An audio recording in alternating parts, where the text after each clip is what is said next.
আমার দেশের শাসক হতো ওমরেরই মতো হতো আবু বকরেরই মতন। প্রজার সুখে তাদের চোখে আসত না রে ঘুম, দেশের ভিতর পড়ে যেত শান্তি সুখের ধুম। গরিব দুঃখী ভুকা নালা নাহি পাওয়া যেত, আমার দেশের শাসক হতো ওমরেরই মতন। জনগণের খোঁজ খবর নিত রাত দুপুরে, ঘুরে ঘুরে দেখত কেউ আসে অনাহারে। জনগণের খোঁজ খবর নিত রাত দুপুরে, ঘুরে ঘুরে দেখত কি কেউ আসে অনাহারে। গরিব দুঃখী ভালোবাসায় জীবন ফিরে পেত, আমার দেশের শাসক হতো ওমরেরই মতো হতো আবু বকরেরই মতো। দরুদ আর সালাম বিশ্ব মানবতার মুক্তির দিশারি দু জাহানের সর্দার উম্মতের কান্ডারি প্রিয় নবীজির শানে ভক্তি ভরে শ্রদ্ধার সাথে দরুদ আর সালাম বলছি, সকলে বলছি সাল্লাল্লাহু আলাইহি ওয়াসাল্লাম। মাগফিরাত কামনা করছি সেই সকল শহীদদের, ওই সকল শিক্ষার্থীবৃন্দু যারা শরীরের তাজা রক্ত দিয়ে জীবন দিয়ে আবার দ্বিতীয়বারের মতো আমাদের এ দেশকে স্বাধীন করে আমাদেরকে মুক্ত করেছে। আল্লাহ পাক যেন তাদেরকে শাহাদাতের উত্তম মাকাম দান করেন বলে আল্লাহুম্মা আমিন। দোয়া করছি সকল মরহুম মরহুমার জন্য, অত্র এলাকার সকল মরহুম মরহুমাকে যেন আল্লাহ পাক মাফ করে দেন, প্রতিষ্ঠানকে কবুল করেন, এবং যে হাফেজে কোরআন আজকে যারা পাকড়ি নেবেন আল্লাহ পাক যেন দ্বীনের জন্য ইসলামের জন্য তাদেরকে কবুল করেন বলে আল্লাহুম্মা আমিন। আমি মহাগ্রন্থ আল কোরআনুল কারিমের সূরা আলে ইমরানের 102 এবং 103 নম্বর আয়াতের আংশিক আপনার তেলাওয়াত করেছি। আল্লাহ পাক তৌফিক দিলে এর উপরে কিছু কথা ইনশাআল্লাহ আমরা আমলের নিয়তে বলবো, শুনবো ইনশাআল্লাহ। রাজি আছি তো সবাই ইনশাআল্লাহ? আচ্ছা, আমি আপনাদের কাছে একটা প্রশ্ন করি। আমরা যে মাসটাতে অবস্থান করছি এই মাসটার নাম কি জানেন না? মাহে শাবান মাস। বলি সুবহানাল্লাহ। মাসটার নাম কি? শাবান মাস। কিন্তু আজকে যখন আমি একটা বিশেষ কাজে দরগাপুর থেকে ফিরছিলাম, আমি আসতে যাই শুনলাম যে একজন যুবক ভাই সে রাস্তার ধারে একজনকে জিজ্ঞাসা করছে যে আফা এটা কি মাস আপনি জানেন? তো বলছে কেন, কি মাস? এটা হলো ফেব্রুয়ারি মাস। বলছে না, এটা হলো ভালোবাসার মাস। বলি নাউজুবিল্লাহ। ভালোবাসার মাস এটা? আপনারা কি বলেন? ওই যে 14 ফেব্রুয়ারি একটা দিন আছে না? আছে তো, আপনারা মনে হয় জানেন না। মাগরিবের পরেও একটা যুবক বলছিল যে এটা হলো ফেব্রুয়ারি মাস, ভালোবাসার মাস। বলি নাউজুবিল্লাহ। এটা হলো ভালোবাসার মাস নয় মুসলমানদের জন্য, এটা মুমিনদের জন্য ভালোবাসার মাস নয়। এ মাসটি হলো তওবা কবুল করার মাস, মাহে শাবান মাস, মুসলমানদের জন্য বরকতপূর্ণ মাস। কথা বলেন ঠিক কিনা? আল্লাহ পাক আমাদের এই বরকতপূর্ণ মাসের যাবতীয় কল্যাণ নসিব করুক এবং মাহে রমজান পর্যন্ত যেন আমাদেরকে পৌঁছায় দেন। আল্লাহ পাক যেন আমাদের রমজানের রহমত, মাগফিরাত, নাজাত নসিব করেন বলে আল্লাহুম্মা আমিন। আসুন আমরা কোরআনুল কারিমে সরাসরি আলোচনায় চলে যাই। সকলে আমার সাথে পড়েন, আউযু বিল্লাহি মিনাশ শাইতানির রাজীম, বিসমিল্লাহির রহমানির রহিম।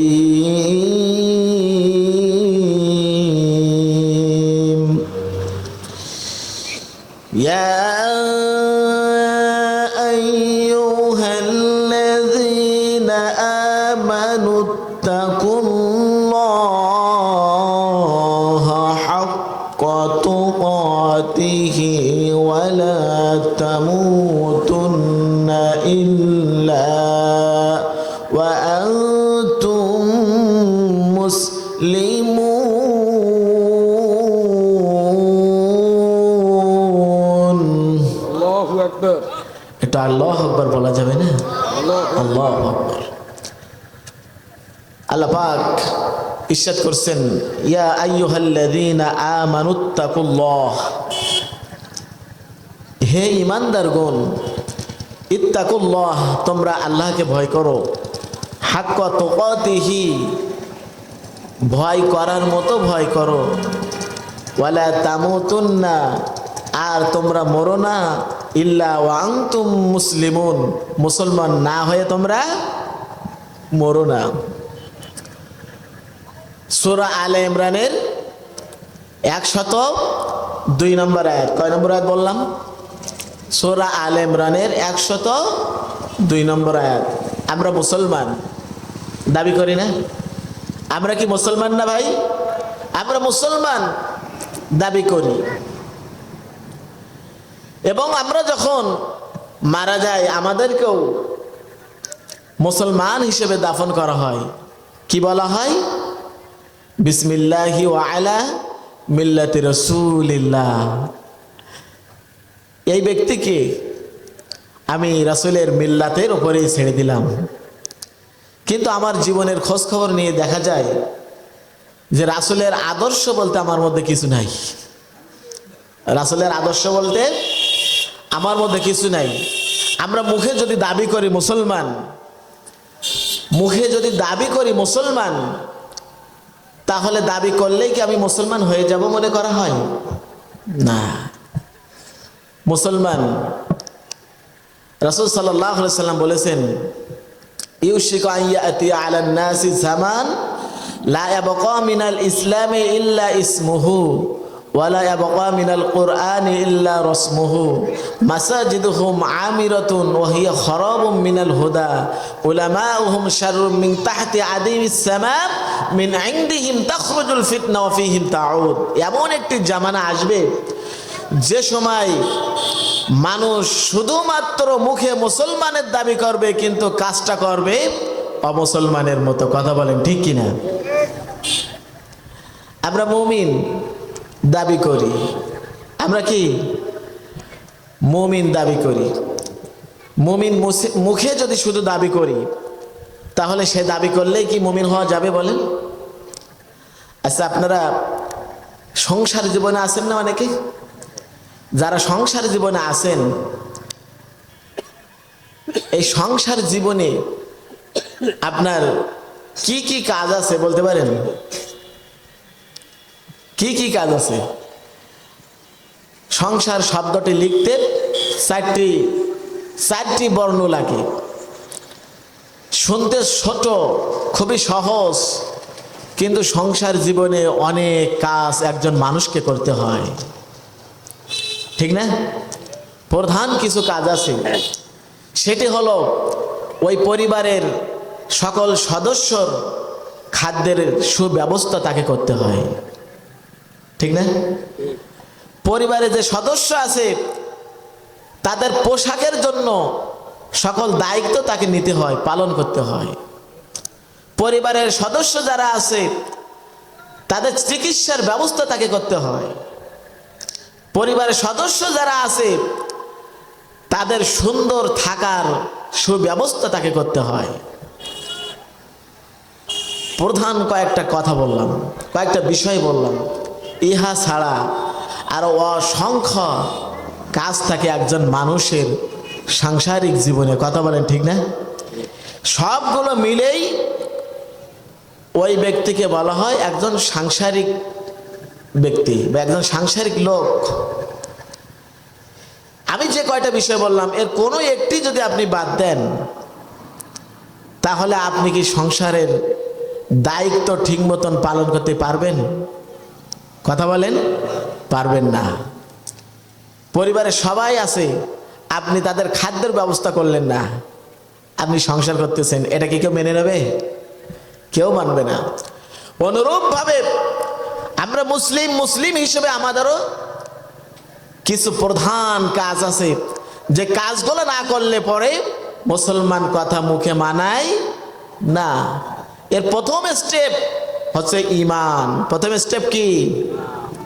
ক্বালা রাসূলুল্লাহ সাল্লাল্লাহু আলাইহি ওয়াসাল্লাম, রাসূল সাল্লাল্লাহু আলাইহি ওয়াসাল্লাম বলেন, লা ইলাহা ইল্লাল্লাহু তুফলিহুন।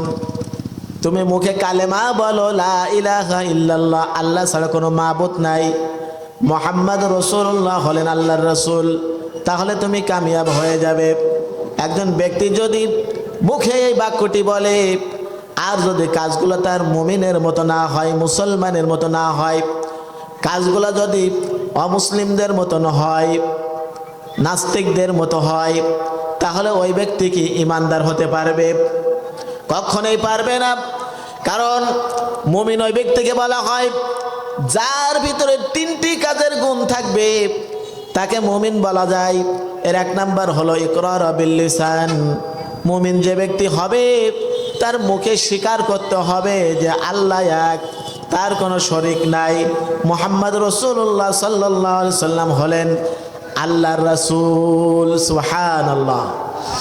তাসদীক বিল জিনান, অন্তরে সেটা বিশ্বাস করতে হবে, অন্তর দিয়ে সে মেনে নিতে হবে, অন্তর দিয়ে আপনাকে ধারণ করতে হবে যে আল্লাহ হলেন এক, লা ইলাহা ইল্লাল্লাহ, আল্লাহ ছাড়া কোনো মাবুদ নাই, মুহাম্মদ রাসূলুল্লাহ, মুহাম্মদ রাসূল হলেন আল্লাহর রাসূল, মনে প্রাণে কলব দিয়ে ধারণ করতে হবে। তৃতীয় নাম্বার হলো আমল বিল আরকান, বাস্তব কাজের সাথে তাকে মিল করতে হবে, বাস্তবতার সাথে আপনার সবগুলো আমল করতে হবে, তাহলে আপনি ইমানদার হতে পারবেন, মুমিন হতে পারবেন। সুবহানাল্লাহ বলেন। যদি এই তিনটি বিষয়ের কোনো একটি যদি আপনার মধ্যে না থাকে তাহলে আপনি লা ইউমিন, আপনি ইমানদার না, আপনি মুমিন হতে পারেন নাই। কারণ আব্দুল্লাহ ইবনে উবাইয়ের মধ্যে দুইটি বিষয় ছিল। এর একটি বিষয় হলো ইকরার বিল লিসান, সে কিন্তু মুখে মুসলমানের দাবি করত। আমল বিল আরকান, নামাজ পড়তো, রোজা রাখত, কাজের মধ্যে তার কিছু মিল ছিল, কিন্তু তাসদীক বিল জিনান, অন্তর দিয়ে সে কিন্তু ইসলামকে ধারণ করতে পারে নাই। অন্তর দিয়ে সেই ইসলামকে ঘৃণা করত, যে কারণে রাসূল সাল্লাল্লাহু আলাইহি সাল্লাম আব্দুল্লাহ ইবনে উবাইয়ের জানাজায় রাসূল সাল্লাল্লাহু আলাইহি সাল্লাম উপস্থিত হয়েও জানাজা পড়ার নাই, আল্লাহ তাআলা নিষেধ করেছিলেন। কথা বলেন ঠিক কিনা? এজন্য জবানে তার উচ্চারণ করতে হবে, অন্তর দিয়ে ধারণ করতে হবে, আর কাজের সাথে তাকে মিল করতে হবে। এই তিনটির সমন্বয়ে একজন মানুষ ইমানদার হতে পারবে। কথা ঠিক? তিনটির সমন্বয়ে যদি আপনি ইমানদার হতে পারেন তাহলে বিসমিল্লাহি ওয়া আলা মিল্লাতি রাসূলিল্লাহ এই কথাটা আপনার সামনে মানাবে, অন্যথায় এই কথাটা আপনার সামনে মানাবে না। আল্লাহ তাআলা আয়াত নাযিল করে দিলেন, ইস্তাগফির লাহুম আও লা তাস্তাগফির লাহুম ইন তাস্তাগফির লাহুম ৭০ মাররা। হে রাসূল, আব্দুল্লাহ ইবনে উবাইয়ের ব্যাপারে আপনি কোনো ইস্তেগফার করতে পারবেন না, মাগফিরাত কামনা করতে পারবেন না, কারণ সে মুখে স্বীকার করত আমি মুসলমান, তার কাজের সাথে কিছু কিছু কাজ মিল ছিল, সে জিহাদের শরীক হয়েছে, নামাজ পড়তো, রাসূলুল্লাহর পিছনে রোজাও রাখত, কিন্তু অন্তর দিয়ে সেই ইসলামকে ধারণ করতে পারে নাই। এজন্য আব্দুল্লাহ ইবনে উবাই সে মুসলমান হতে পারে নাই, সে মুনাফিক হয়ে মারা গেছে। কথা বলেন ঠিক কিনা? এজন্য তিনটি সমন্বয় হলো ইমানদার। তিনটি সমন্বয় কি? ইমানদার। এরপরে এই তিনটি যখন তার ঠিক থাকবে, মুসলমান হিসেবে তার করণীয় আছে।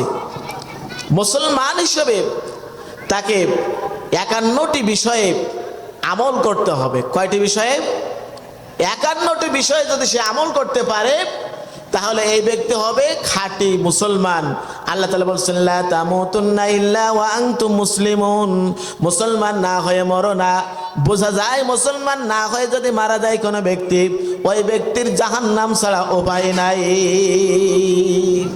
আল্লাহ নিজেই বলছেন তুমি মুসলমান না হয়ে মরো না। এতে বোঝা যায় যে মুসলমান না হয়ে যদি মারা যায় জাহান্নাম ছাড়া উপায় নাই।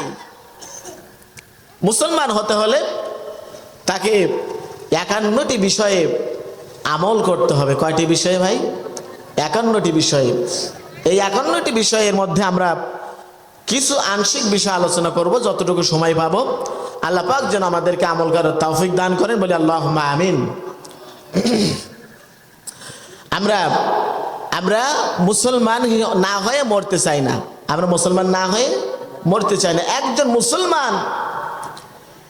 মুসলমান সে যখন নামাজ পড়বে, নামাজ শেষ করে সালাম ফিরে যখন বসবে, সে তখন বলতে পারবে যে না, আমি যে নামাজটা পড়লাম আমার নামাজটা আল্লাহর দরবারে পৌঁছাইছে। সুবহানাল্লাহ বলেন। মুসলমান যে হবে সে নামাজ শেষ করে বলতে পারবে যে না, আমার নামাজটা আল্লাহর কাছে পৌঁছাইছে। মুসলমান যে হবে সে এই দুনিয়ায় বসেই বলতে পারবে যে সে জান্নাতের উপযুক্ত কি জাহান্নামের উপযুক্ত। বলবেন এটা কিভাবে সম্ভব? আমি এটা নিয়ে আমার কিছু বন্ধুদের সাথে আমি আলোচনা করেছিলাম, কিন্তু তারা অনেকেই মানতে চায় না। আমি বললাম দেখেন, আপনি যদি 5,000 টাকা এখান থেকে ঢাকাতে আপনি ট্রান্সফার করেন বিকাশে, 5,000 টাকা যখন আপনি ঢাকাতে পাঠাবেন আপনার ছেলের হাতে, ছেলে ঢাকাতে লেখাপড়া করে, যতক্ষণ পর্যন্ত না আপনি একই রেট হবেন যে টাকাটা আপনার ছেলের হাতে পৌঁছাইছে, আপনি কি ওই জায়গা ত্যাগ করবেন? ওই দোকান থেকে চলে আসবেন? বলেন, আপনার কমন সেন্স যদি থাকে আপনি কখনো চলে আসবেন না যতক্ষণ পর্যন্ত না আপনার টাকা আপনার ছেলের হাতে পৌঁছাইছে। এটা যদি হয় তাহলে আপনি একজন মুসলমান হিসেবে নামাজ পড়লেন, ইবাদত করলেন, আপনি নামাজের শেষে কেন বলতে পারবেন না যে আপনার নামাজটুকু আল্লাহর কাছে পৌঁছাইছে? তাহলে আপনি কেমন মুসলমান?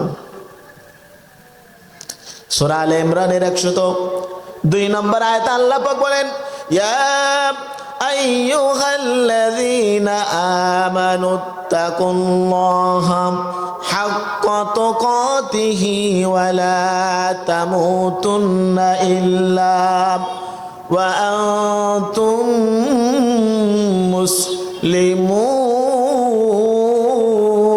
মুসলিমুন। আল্লাহু আকবার। আল্লাহ পাক বলেন, হে রাসূল আপনার উম্মতকে বলে দেন যারা ঈমান গ্রহণ করেছে, ওই যে প্রথমে 3টি সমন্বয় যার মধ্যে ঈমান আছে, ইকরার বিল লিসান, তাসদীক বিল জিনান, আমল বিল আরকান, 3টি গুণ যার মধ্যে আছে সেই ব্যক্তি হলো ঈমানদার।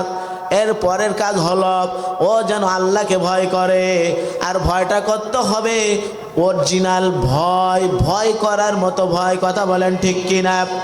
একজন ফাঁসির আসামিকে যদি বলা হয় আর মাত্র 1 ঘন্টা পরে আপনাকে ফাঁসিতে ঝোলায় মারা হবে, ওই ব্যক্তির ভিতরে মৃত্যুর ভয় যেমন ভাবে কাজ করবে, সে তখন নিশ্চিত হয়ে যাবে যে আর মাত্র 1টি ঘন্টা আমি বেঁচে থাকবো, এই দুনিয়ার আলো বাতাস অক্সিজেন গ্রহণ করব, 1 ঘন্টা পরে আমি আর থাকবো না।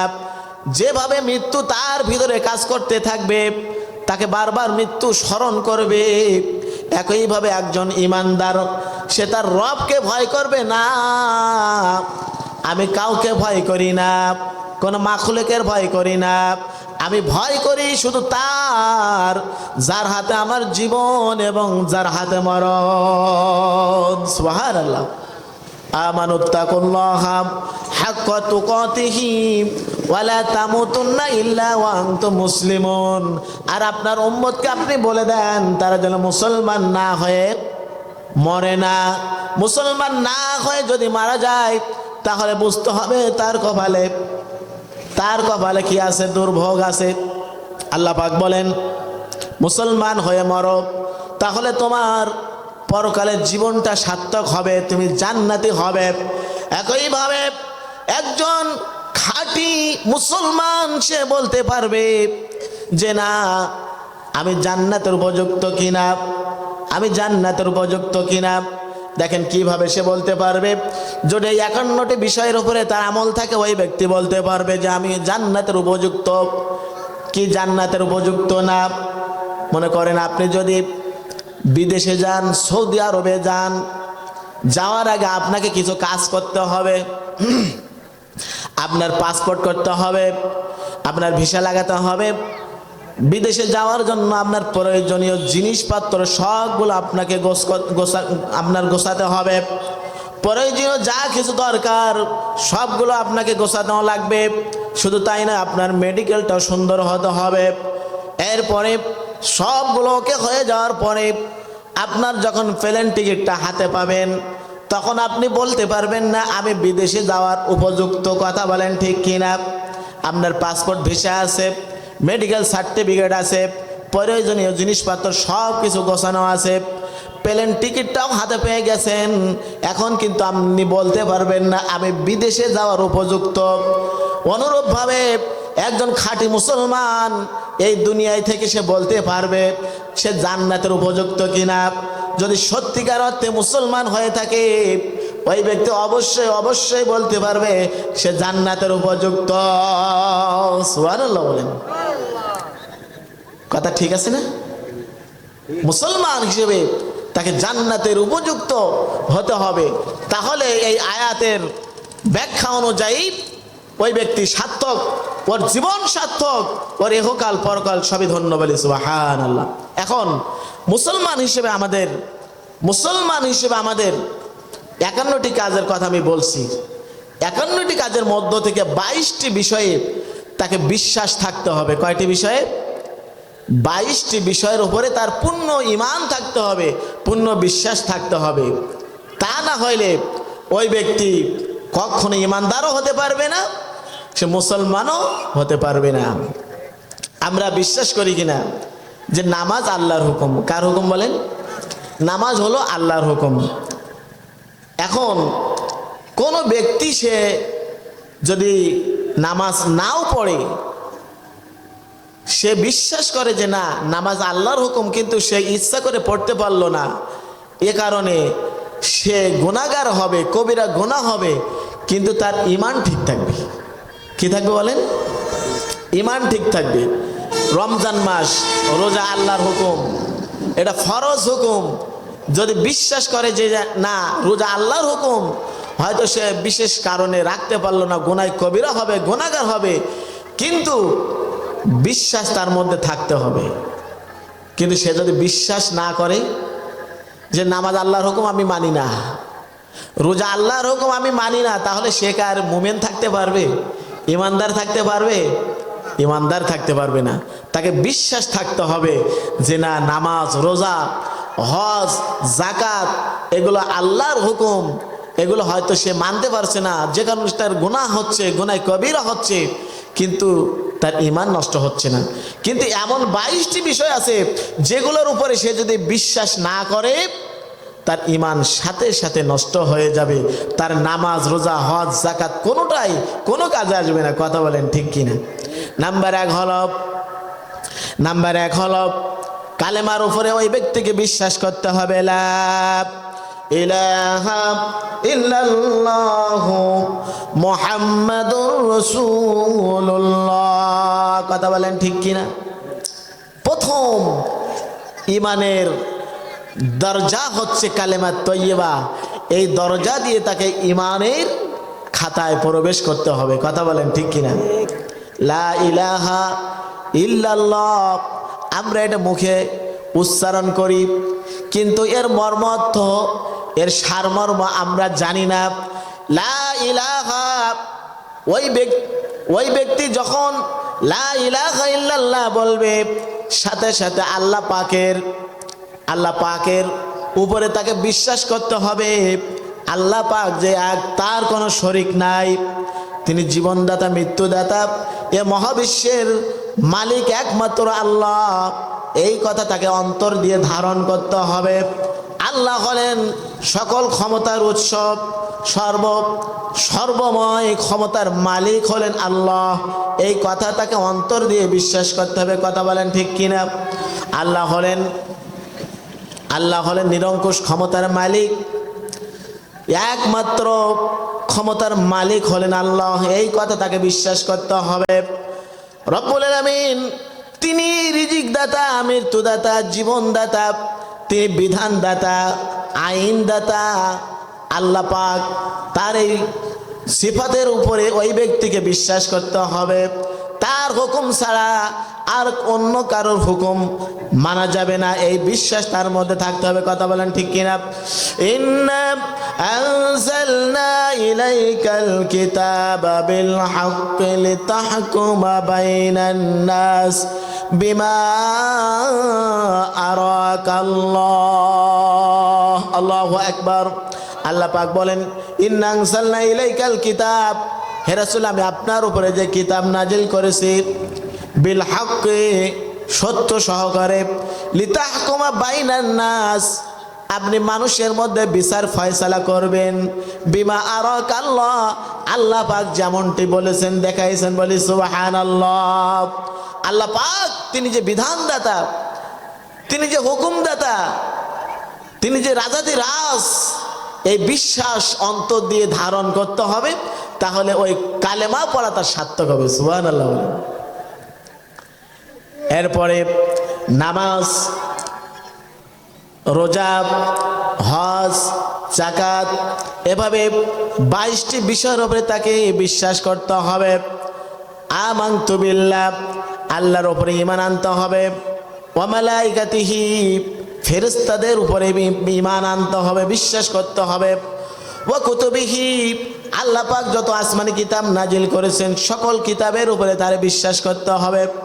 ওয়া রাসূলিহি যত রসুল আল্লাহ পাক দুনিয়াতে পাঠাইছেন সকল রসুলের উপরে তার বিশ্বাস থাকতে হবে। ওয়াল ইয়াউমিল আখির আখিরাতের উপরে তার বিশ্বাস থাকতে হবে। ওয়াল কদরি খায়রিহি তাকদীরের উপরে তার বিশ্বাস থাকতে হবে। ওয়াল বাসি বাদাল মাউত আর মৃত্যুর পরে পুনরায় আল্লাহর সামনে তাকে উঠতে হবে, সকল কাজের জবাবদিহি করতে হবে, হিসাব দেওয়া লাগবে। পুনরুত্থানের উপরে ওই ব্যক্তিকে বিশ্বাস করতে হবে। এর কোনো একটি যদি ওই ব্যক্তি অবিশ্বাস করে, সে যতই নামাজ পড়ুক না কেন, রোজা রাখুক না কেন, ওই ব্যক্তি ইমানদার হতে পারবে না। আমরা এগুলো তো সবাই বিশ্বাস করি না? সবাই বিশ্বাস করি। আল্লাহর উপরে বিশ্বাস রাখি, ফেরেশতা, এরপর কিতাব, রাসূল, এরপরে তাকদীরের উপরে, পরকালের উপরে আমরা এগুলো সহজেই বিশ্বাস করি, এরপর ঈমান রাখি। কিন্তু ইহা ছাড়া আরও কিছু জিনিস আছে যেগুলোর উপরে আমাদের বিশ্বাস নাই। আমরা একটু খেয়াল করলে বুঝতে পারো। দেখেন, একইভাবে আল্লাহ পাক বলেন পারস্পরিক লেনদেনের উপরে মানুষকে বিশ্বাস রাখতে হবে, কারণ লেনদেনটা হলো আল্লাহর হুকুম। কার হুকুম? ওয়াইলুল লিল মুতাফফিফিন আল্লাযীনা ইযা ইক্তালু আলান নাসি ইস্তাওফুন। লেনদেনের ব্যাপারে আল্লাহ পাক সূরা মুতাফফিফিনের মধ্যে বলেন ওয়াইলুল লিল মুতাফফিফিন, যারা ওজনে কম দেয় ওরা ধ্বংস হয়ে যাক। আল্লাযীনা ইযা ইক্তালু আলান নাসি ইস্তাওফুন, এবং যারা ওজন করে নেওয়ার সময় ঠিক মতো ওজন করে নেয়, কিন্তু যখন বিক্রয় করার দরকার ওজনের মধ্যে ফাঁকি দেয়। আল্লাহ পাকের যে নির্দেশ, মানুষ হিসেবে তাকে লেনদেন করতেই হবে। দুনিয়াতে বেঁচে থাকতে হলে লেনদেন করতে হবে না? বলেন, অবশ্যই তাকে লেনদেন করতে হবে। এই লেনদেনটা হবে কার হুকুম মতো? আল্লাহর হুকুম মতো। আপনি একটু আগে যেমন ভাবে বুঝেছেন নামাজ আল্লাহর হুকুম, এটা অবিশ্বাস করলে তার ঈমান থাকে না, একইভাবে লেনদেনটা যে আল্লাহর হুকুম, এর উপরে যদি কোনো ব্যক্তি অবিশ্বাস করে তাহলে তার ঈমান থাকে না। এরপরে পারস্পরিক সম্পর্কটা আল্লাহর হুকুম। একজন সন্তান হিসেবে সে পিতার সাথে, মাতার সাথে, তার ভাইয়ের সাথে, বোনের সাথে, প্রতিবেশীর সাথে, আত্মীয়দের সাথে কেমন সম্পর্ক রাখবে। ওয়াবিল ওয়ালিদাইনি ইহসানা ইম্মা ইয়াবলুগ عندك الكبر أحدهما أو كلاهما فلا تقل لهما أف ولا تنهرهما وقل لهما قولا كريما الله أكبر আপনার ব্যবহারটা কেমন হবে আপনার পিতামাতার সাথে আল্লাহ পাক কোরআনুল কারীমের মধ্যে বলে দিয়েছেন। যদি আল্লাহ পাকের হুকুম অনুযায়ী আপনার ব্যবহারটা আপনার পিতামাতার সাথে, আপনার ভাইয়ের সাথে, বোনের সাথে, প্রতিবেশীর সাথে, আত্মীয়র সাথে আপনার ব্যবহারটা সুন্দর না হয়, এরপরে যদি আপনি বিশ্বাস না করেন, তাহলে আপনার নামাজ, রোজা, হজ, যাকাত, অন্য ইবাদত সব শেষ। বিশ্বাস আপনাকে করতেই হবে, কারণ এটা হলো কার হুকুম? আল্লাহর হুকুম। কার হুকুম বলেন? আল্লাহর হুকুম। তাহলে পারস্পরিক লেনদেন, পারস্পরিক সম্পর্ক, এরপরে আছে অর্থনীতি। অর্থনীতির ব্যাপারে আল্লাহ পাক আপনাকে যে হুকুম দিয়েছেন, এই হুকুম অনুযায়ী আপনাকে অর্থনীতি ব্যবস্থাটা আপনাকে মানতে হবে। আহালাল্লাহুল বাইআ ওয়া হাররামার রিবা। আল্লাহ পাক ব্যবসাকে হালাল করেছেন, সুদকে হারাম করেছেন। সুদযুক্ত অর্থনীতি, ঘুষযুক্ত অর্থনীতি, এটা আল্লাহ নিষেধ করেছেন। আল্লাহ পাক হালাল পন্থায়, হালাল পদ্ধতিতে যাকাত ভিত্তিক অর্থ ব্যবস্থা করে দিয়েছেন বান্দার জন্য। বান্দা যত বড় নামাজি হোক না কেন, রোজাদার হোক না কেন, আল্লাহর দেওয়া অর্থনীতির উপরে যদি ওই ব্যক্তি বিশ্বাস না করে, তাহলে ওই ব্যক্তি কোনোদিন ইমানদার হতে পারবে না। তার ইমানই শেষ। সে অনন্তকাল কাফের মুশরিকদের সাথে জাহান্নামে থাকবে। তাকে থাকতেই হবে, কারণ আল্লাহর বিধান যদি অস্বীকার করে, তাকে আপনার ইমান আর থাকে না। এই জন্য আল্লাহর দেওয়া অর্থনীতি, এই অর্থনীতি একজন মুমিন তার বিশ্বাস রাখতে হবে। যদি বিশ্বাস সে না রাখে, তাহলে তার ইমান থাকে না। এরপরে আল্লাহর দেওয়া রাজনীতি। কি বলেন? আল্লাহর দেওয়া রাজনীতি। আমরা মানুষ হিসাবে, সামাজিক জীব হিসাবে, রাজনীতি আমাদের জীবনের সাথে একটা ওতপ্রোতভাবে জড়িত বিষয়। কথা বলেন ঠিক কিনা? প্রত্যেকটা মানুষ তার জীবনে তাকে রাজনীতি করতেই হবে, তাকে রাজনীতি করতেই হবে। সে যদি বলে আমি রাজনীতি করি না, কিন্তু ঠিক মতন আবার আপনার ব্যালট পেপার সে জায়গা মতো কাজ করেই আসে, আবার এদিকে বলে আমি রাজনীতি করি না, এটা ভুল। সামাজিক জীব হিসেবে আপনাকে বেঁচে থাকতে হলে রাজনীতি আপনার করতেই হবে। আর এই রাজনীতিটা হবে কার দেওয়া রাজনীতি বলেন? আল্লাহর দেওয়া রাজনীতি। তাবারাকাল্লাযী বিয়াদিহিল মুলকু ওয়া হুয়া আলা কুল্লি শাইইন কাদির। আল্লাহর হুকুম অনুযায়ী আল্লাহকে আপনার রাজ হিসেবে মানতে হবে। তিনি যে নিয়ম নীতি দিয়েছেন, ওটাই হলো রাজনীতি বান্দার জন্য। তা'মুরুনা বিল মা'রুফি ওয়া তানহাউনা আনিল মুনকার। আপনি খলিফা, প্রতিনিধি হিসেবে, তার বান্দা হিসেবে আপনার দায়িত্ব হলো সৎ কাজের আদেশ করা, অসৎ কাজের নিষেধ করা। এখন আপনি যদি সৎ কাজের আদেশ না করেন, অসৎ কাজের নিষেধ না করেন, আল্লাহর দেওয়া রাজনীতি আপনি যদি বিশ্বাস না করেন, আপনি যত বড় নামাজি হন না কেন, রোজাদার হন না কেন, আপনার ঈমান শেষ। ওই অমুসলিমদের সাথে, মুশরিকদের সাথে, কাফেরদের সাথে আপনার পরকাল হবে, হাসর হবে। এজন্য আল্লাহর দেওয়া রাজনীতি একজন ইমানদারকে বিশ্বাস করতে হবে। বিশ্বাস না করলে সে আর ইমানদার থাকতে পারে না। আপনাকে অবশ্যই আল্লাহর দেওয়া রাজনীতি বিশ্বাস করতেই হবে। আপনি আল্লাহর দেওয়া রাজনীতি বিশ্বাস করেন না, মানুষের তৈরি করা রাজনীতি নিয়ে আপনি দৌড়াদৌড়ি করেন, মানুষের তৈরি করা আইন নিয়ে আপনি বাঁচতে চান, আপনি মানুষের তৈরি করা আইন নিয়ে আপনি লড়তে চান, আপনার চিন্তা করা দরকার যে মালিক আপনাকে সৃষ্টি করলো, যে আল্লাহ আপনাকে তৈরি করলো, তার দেওয়া নিয়ম নীতি রাজনীতি বাদ দিয়ে আপনি মানুষের তৈরি করা রাজনীতি নিয়ে ব্যস্ত আছেন। আমার কথা হলো, মানুষের দেওয়া রাজনীতি নিয়ে যদি আপনি আজীবন এই দুনিয়াতে শান্তি তালাশ করেন, কোনোদিন শান্তি পাবেন নাকি? কোনোদিন শান্তি পাবেন না। কিন্তু আল্লাহ দেওয়া রাজনীতি নিয়ে যদি আপনি চলতে চান, আপনি যদি বাঁচতে চান, এই দুনিয়াও শান্তি পাবেন, মৃত্যুর পরেও আপনি শান্তি পাবেন। কথা ঠিক কিনা? একটু কথা বলেন ভাই। আল্লাহর দেওয়া রাজনীতি, এটা অস্বীকার করার কোনো কায়দা আছে? আপনার যদি ইহকালে শান্তি আর পরকালে মুক্তি পেতে হয়, অবশ্যই আপনাকে আল্লাহর দেওয়া রাজনীতি মানতেই হবে। রাসূল সাল্লাল্লাহু আলাইহি সাল্লাম 13 বছর মক্কাতে ছিলেন। মুসলমানের সংখ্যা কতজন ছিল? আর মাত্র 10 বছরের মদিনার জীবনে রাসূল সাল্লাল্লাহু আলাইহি সাল্লাম সারা পৃথিবীতে ইসলামের দাওয়াত দিতে সক্ষম হয়েছিলেন। 100 লক্ষ সাহাবীর সামনে তিনি বিদায় হজের ভাষণ দিয়েছিলেন। সুবহানাল্লাহ বলেন।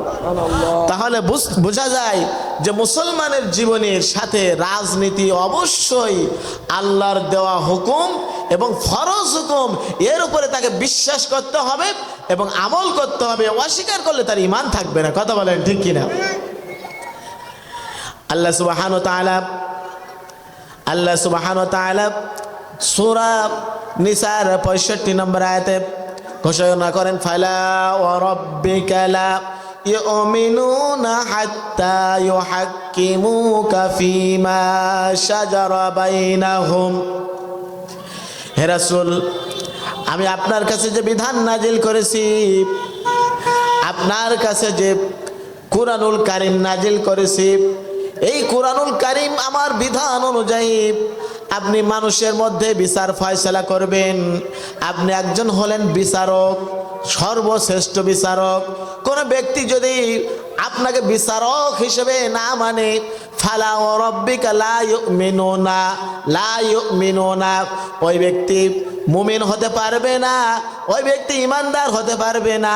লা ইউমিনুনা হাত্তা ইউহাক্কিমুকা ফীমা শাজারা বাইনাহুম, যতক্ষণ পর্যন্ত না একজন ব্যক্তি আপনাকে বিচারক হিসেবে মানতে পারবে, যতক্ষণ পর্যন্ত আপনাকে তারা বিচারক হিসেবে মেনে নিবে, ততক্ষণ পর্যন্ত ওই ব্যক্তি ইমানদার হতে পারবে না। সে যত বড় নামাজি হোক না কেন, রোজাদার হোক না কেন, হাজি হোক না কেন, সে ইমানদারই হতে পারবে না যদি রাসূলুল্লাহকে সে বিচারক হিসেবে মানতে না পারে। আমরা রাসূলুল্লাহর বিচার কি মানতে পারি সবাই? আর রাসূলুল্লাহ কি নিজের মন মতো বিচার করেন, না আল্লাহর দেওয়া আইন অনুযায়ী বিচার করেন? আল্লাহর দেওয়া আইন অনুযায়ী যদি রাসূলুল্লাহ বিচার করেন আর তিনি শ্রেষ্ঠ বিচারক, এই কথা যদি কোনো ব্যক্তি মানে, কোন ব্যক্তি এটা যদি অনুসরণ করতে চায়, মানুষের দেওয়া রাজনীতি সে কখনো কি মানতে পারে? কখনো মানতে পারে? মানুষের তৈরি করা আইন দিয়ে এই সমাজের রাষ্ট্র চলুক, সে কি কখনো বিশ্বাস করতে পারে? কখনো পারে না। সুতরাং আসুন, আমরা রাসূলুল্লাহর উম্মত, আমরা মুমিন, আমরা মুসলমান হিসেবে বাঁচতে চাই, মুসলমান না হয়ে মরতে চাই না। কারণ আল্লাহ বলছেন মুসলমান না হয়ে মরো না, মুসলমান না হয়ে মরলে জাহান্নাম ছাড়া উপায় থাকবে না। আল্লাহ পাক যেন আমাদেরকে আমল করে তৌফিক দান করেন। ওয়া আখির দাওয়ানা আলহামদুলিল্লাহি রাব্বিল আলামিন।